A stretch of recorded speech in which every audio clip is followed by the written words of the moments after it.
Hi hello friends, welcome back to media talks. நான் உங்கள் மௌனிகா. அட என்ன அழகு! ப்ரீவியஸ் வீடியோவில் நான் ஷேர் பண்ணியிருந்தேன். ஸோ நம்மளோட ஃபேவரேட்டான வீக்காங்கிறது நமக்கும் ஸ்பெஷல், அவங்களுக்கும் ஸ்பெஷல். வீக்கானாலே ஸ்பெஷல் தானேங்க, யாருக்கு தான் பிடிக்காது அப்படிங்கிற மாதிரி ஒரு சூப்பரான ஒரு அப்டேட் நம்ம ப்ரீவியஸ் வீடியோவில் பார்த்துருப்போம்.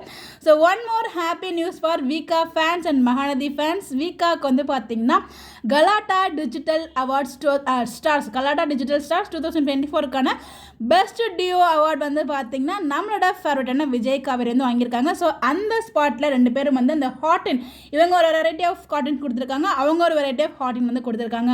ஸோ லவ் தானே முக்கியம் அப்படிங்கிற மாதிரி வந்து அழகாக வந்து காமிச்சிருக்காங்க. ஸோ ரெண்டு பேருமே ரொம்ப க்யூட்டாக பியூட்டிஃபுல்லாக இருக்காங்க. ஸோ இந்த வீடியோவில் ஃபுல்லாக அவங்களோட ஸ்பெஷல் மட்டும் தான் பார்க்க போகிறோம். இந்த இயரில் நடந்ததில் பிஹைண்ட் வுட்ஸில் ஃபஸ்ட்டாக வந்து அவார்ட் வாங்கினாங்க, பேராக வந்து வீக்காக வந்து அவார்ட் வாங்கினாங்க. அதை தொடர்ந்து நம்ம விஜய் டிவியில் பார்த்தீங்கன்னா விஜய் அவார்ட்ஸ்லேயும் ஒரு பெஸ்ட் ஆன் ஸ்க்ரீன் பேர், ரெண்டு பேரும் ரொமான்டிக் பேர் மாதிரி சொல்லி நிறைய அவார்ட்ஸ் வந்து வாங்கியிருக்காங்க. அதை தொடர்ந்து ஷீ அவார்ட்ஸில் பெஸ்ட் ஹீரோயினுக்கு நம்ம லக்ஷ்மி பிரியா வந்து வாங்கியிருப்பாங்க. இப்போது ரீசெண்டாக நடந்துச்சு பார்த்தீங்களா, தமிழ் இந்தியன் டிவி கப்பல் அவங்க வந்து 152 ஆக்டரில் பெஸ்ட்டு 3ல நம்ம சுவாமி ப்ரோ இருக்காருங்க. இதை விட வேறு என்னங்க வேணும்? ஆக்சுவலாக ஃபஸ்ட்டு வர வேண்டியது ஒரு ஜஸ்ட் மிஸ்ஸில் வந்து போயிடுச்சு. நம்ம எல்லோரும் வந்து என்ன பண்ணிட்டோம்னா, அந்த ஸ்டார்டிங்கில் மட்டும் தான் ஓட்டு வந்து எவ்வளோ இருக்குன்னு செக் பண்ணிட்டேன். நான் என்னை பற்றி நான் பர்சனலாக சொல்கிறேன், நான் ஸ்டார்டிங்கில் மட்டும் தான் செக் பண்ணேன் ஓட்டு எவ்வளோ வாங்கியிருக்காங்க. இன் கேஸ் நடுவில் பார்த்துருந்தேன் ஓட் கம்மியாக இருந்தால் கண்டிப்பாக அகைன் நான் வந்து ஓட் போட சொல்லி நான் கண்டிப்பாக பேசியிருப்பேன். நான் வந்து அவங்க சும்மா சொல்கிறாங்க போல் அனௌன்ஸ் பண்ண மாட்டாங்க அப்படிங்கிற மாதிரி நான் நினச்சிட்டேன். அதனால தான் வந்து திருப்பி நடுவில் வீடியோ பேசல அதை பற்றி.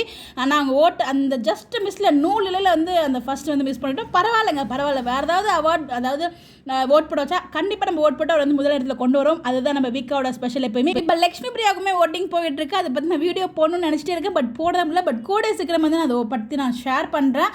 ஸோ எப்பயுமே நம்மளோட சப்போர்ட் அவளுக்கு இருந்துகிட்டே இருக்கும். நம்ம 30th நம்ம விஜய்க்கு, அதாவது சுவாமி ப்ரோக்கு பர்த்டே. இந்த பர்த்டே அதுமா எத்தனை சர்ப்ரைஸ்! இன்னும் ஒரு மாதம் தாங்க இருக்குது இந்த இயர் முடிகிறதுக்கு. அதுக்குள்ளே ஏதாவது ஒரு அவார்டு வாங்கிட்டாருன்னா சூப்பராக இருக்கும்ல. ஒரு அவார்டில் எத்தனை அவார்டு வேணாலும் எங்களுக்கு ஹாப்பி தான்.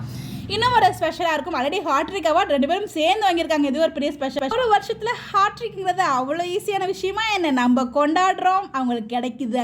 அவங்க அதுக்கு ஏற்ற லெவலுக்கு பர்ஃபார்மன்ஸ் நம்மளை அப்படி ரசிக்க வைக்கிறாங்க. அவங்களோட ஆக்டிங் வைஸில் இன்னும் அதை வந்து வேறு லெவலில் பண்ணிக்கிட்டே இருக்காங்க. நம்மளை நாளுக்கு நாள் அவங்கள வந்து ரசிக்க வைக்கிற மாதிரி பண்ணிட்டாங்க. அதுக்கு மிகப்பெரிய வாழ்த்துக்கள் அந்த டீம் மொத்தத்துக்குமே, எஸ்பெஷலி வீக்காக்கு. ஸோ வந்து என்ன சொல்லுறதுன்னு தெரியல, அவ்வளோ ஒரு ஹாப்பியாக இருக்குது. நான் வந்து ஒர்க் போயிட்டு வந்து இப்போ தான் பார்த்தேன், ஓப்பன் பண்ணோன்னே இப்படி ஒரு ஹாப்பினஸான அப்டேட்டு. அது உங்களோட உடனே ஷேர் பண்ணி நினச்சா எல்லாம் உங்களுக்கு விஷ் பண்ணிக்கல, வரக்காம கமெண்ட்டில் விஷ் பண்ணுங்கள். எல்லாம் ரொம்ப ஹாப்பியாக இருக்கீங்கிறதையும் கமெண்ட்டில் சொல்லுங்கள். பை.